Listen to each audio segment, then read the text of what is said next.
दोस्तों, हम आपका स्वागत करते हैं आज रात की प्रार्थना में। और आज मैं आपसे बात करना चाहता हूं कि परमेश्वर आपको आशीष देगा। हो सकता है आप इस समय स्ट्रगल कर रहे हो, लेकिन आने वाले दिन आपके लिए बहुत बेहतर है और आप उन दिनों में परमेश्वर से अद्भुत आशीषों को अपने जीवन में देखोगे। हम लोग देखते हैं रूत की किताब में एक स्त्री के बारे में जिसका नाम है नोमी।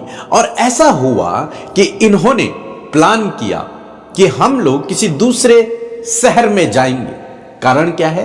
क्योंकि जहां ये रहते हैं वहां अकाल पड़ा हुआ है और ये सोच रहे हैं कि हम दूसरे देश में चले जाएंगे। यदि आप रूत की किताब पहला अध्याय 1 पद पढ़ेंगे तो लिखा है, ऐसा हुआ कि जिन दिनों में न्यायी लोग न्याय करते थे उन दिनों में देश में अकाल पड़ा। तब यहूदा के बैतलहम का एक पुरुष अपनी स्त्री और दोनों बच्चों को संग लेकर मोआब के देश में परदेसी होकर रहने के लिए चला। यहां पर हम लोग देखते हैं जब यहूदा में बैतलहम में जब अकाल पड़ा तो यहां के एक पुरुष ने और उसकी पत्नी ने ये प्लान किया कि हम अपने बच्चों के साथ में एक दूसरे देश में जाएंगे जहां का नाम है मोआब। वहां जाएंगे, वहां रहेंगे, वहां हमें भरपूरी का जीवन मिलेगा, वहां अनाज भी है, वहां सब कुछ ठीक है। और जहां हम इस समय हैं यहां क्या है? स्ट्रगल है, यहां अकाल पड़ा हुआ, यहां भोजन नहीं है, यहां बहुत सारी प्रॉब्लम्स हैं। और उन लोगों ने प्लान किया और अपने प्लान के अनुसार, अपनी योजना के अनुसार उन्होंने अपने पूरे परिवार को इकट्ठा किया और फिर वो लोग मोआब देश चले गए।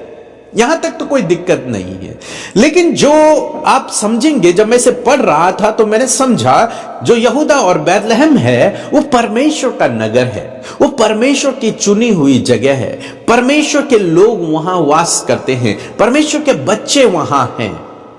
और जब वहां अकाल पड़ा, जब वहां स्ट्रगल आने लगा तो इस परिवार ने क्या सोचा, विशेषकर इसी परिवार के लिए लिखा है, ऐसा नहीं कि और भी लोग गए, और लोग नहीं गए, यही परिवार लिखा है। एक मनुष्य, एक पुरुष ने ऐसा किया, मींस केवल ये परिवार ने सोचा कि हम यहां से दूसरे नगर में चले जाएंगे, दूसरे देश में चले जाएंगे। और उन्होंने परमेश्वर के देश को छोड़ा, उन्होंने परमेश्वर की जगह को छोड़ा और वे चले गए कहां? अन्य जाति लोगों के बीच में, जहां मोआब में, जहां परमेश्वर को लोग नहीं मानते थे, जो लोग इनके विरोधी थे या फिर वो परमेश्वर के पीछे चलने वाले लोग नहीं थे, वहां चले गए। और जब इन्होंने परमेश्वर के देश को छोड़ा, जब इन्होंने परमेश्वर की जगह को छोड़ा और ये दूसरी जगह चले गए तो क्या देखते हैं? इनके जीवन में बहुत स्ट्रगल आ गया। इतना स्ट्रगल आया कि इनका सब कुछ, जो कुछ इनके पास था, सब कुछ चला गया। मानो जैसे हम अय्यूब की कहानी में पढ़ते हैं, वैसे ही इनके जीवन में हुआ। उस स्त्री का पति जो उन्हें लेकर के गया था उसकी मृत्यु हो गई।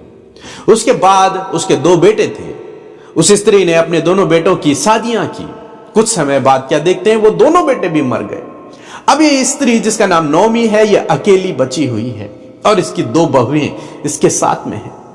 अंत में हम लोग क्या देखते हैं कि एक बहू भी चले जाती है और जो इसके साथ में बचती है वो रूत है। तो रूत और नोमी, अब नोमी के जीवन में बहुत स्ट्रगल आया, बहुत दुख इनके जीवन में आया। अंत में नोमी ने यह डिसीजन लिया कि मैं अपने देश वापस चली जाऊंगी और इसने अपनी बहू रूत के साथ में यह प्लान किया कि हम लोग फिर से वापस आ जाएंगे। और उन्होंने वहां से चलना शुरू किया और वो पहुंचे अपने देश, फिर से यहूदा में बैतलहम में पहुंचे। जब वहां पहुंचे तो लोगों ने जब उसे पहचाना कि ये नोमी है, ये नोमी है, तो नोमी ने कहा, मुझे नोमी मत कहो, मुझे मारा कहो, क्योंकि मुझ पर बहुत बड़ा दुख पड़ा है। वहां जाकर मैंने अपने जीवन में बहुत स्ट्रगल झेला है। लेकिन जानते हैं, जब मैं इस कहानी को पढ़ रहा था, अंत में मैंने क्या देखा कि परमेश्वर ने इनके दुख का अंत कर दिया। ये जब तक परमेश्वर के देश से बाहर रहे, ये जब तक परमेश्वर की सीमा से बाहर रहे, तब तक ये स्ट्रगल करते रहे। लेकिन जैसे ही ये फिर से अपने उस देश की, परमेश्वर के देश की सीमा में आए, मैं यूं कहता हूं कि जैसे ही ये परमेश्वर के घेरे में आए, परमेश्वर के घेरे के अंदर ये जैसे ही इन्होंने एंट्री की, इनका जीवन फिर से सुधरना शुरू हो गया। और जब तक ये उस घेरे से बाहर रहे, तब तक इनके जीवन में स्ट्रगल रहा, परेशानियां रही, दुख रही, सब कुछ छिन गया। लेकिन जैसे इन्होंने प्लान किया कि हम वापस फिर से उसी देश में जाएंगे, अपने देश में जाएंगे, मीन्स उस परमेश्वर के घेरे में जाएंगे, उस परमेश्वर के पंखों की आड़ में जाएंगे, जैसे इन्होंने डिसीजन लिया और जब इन्होंने वहां एंट्री की, इनके दिन बदलने लग गए।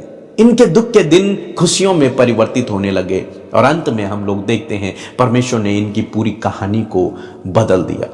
यदि आप पढ़ेंगे रूत की किताब उसका 4 अध्याय और 13 से यदि 17 पद तक आप पढ़ेंगे तो वहां पर आपको देखने को मिलेगा। लिखा है कि जब बोअज ने रूत को ब्याह लिया और वह उसकी पत्नी हो गई और जब वह उसके पास गया तब यहोवा की दया से उसको गर्भ रहा और उसका एक बेटा उत्पन्न हुआ।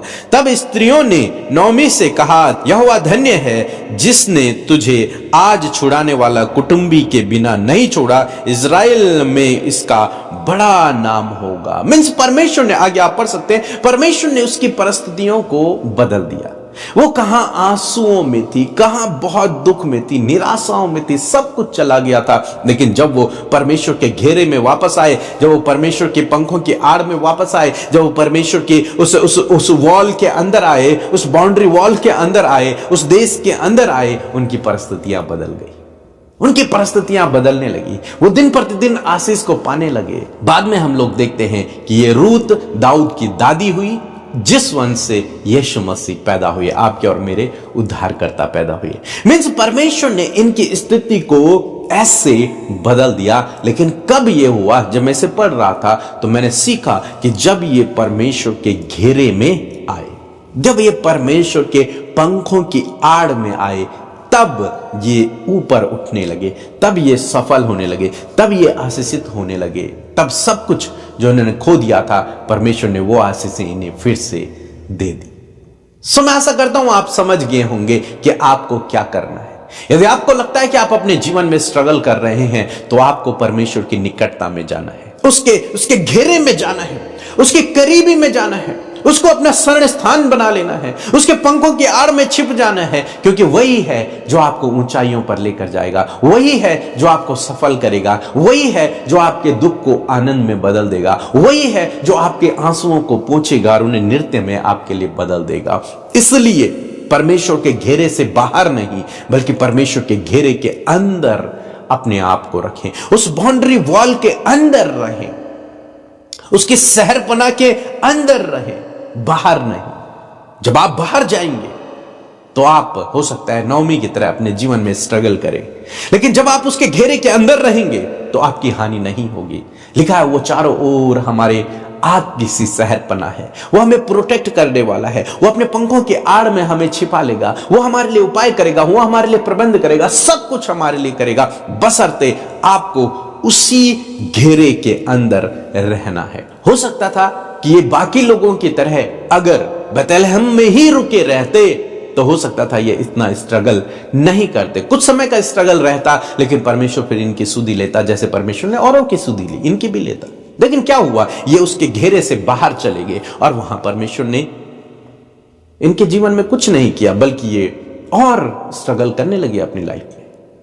तो आज आपको समझना है कि हमें परमेश्वर के घेरे में रहना है, हमें परमेश्वर की निकटता में रहना है, हमें उसकी बाउंड्री वॉल के अंदर रहना है, हमें उसके पंखों की आड़ में रहना है। और यदि आप ऐसा करेंगे तो आप निश्चय ऊपर उठेंगे, निश्चय परमेश्वर आपको आशीष देगा, निश्चय आप अच्छे दिनों को अपने जीवन में देखोगे, निश्चय आप उसके द्वारा अद्भुत कामों को अपने जीवन में होते हुए देखोगे।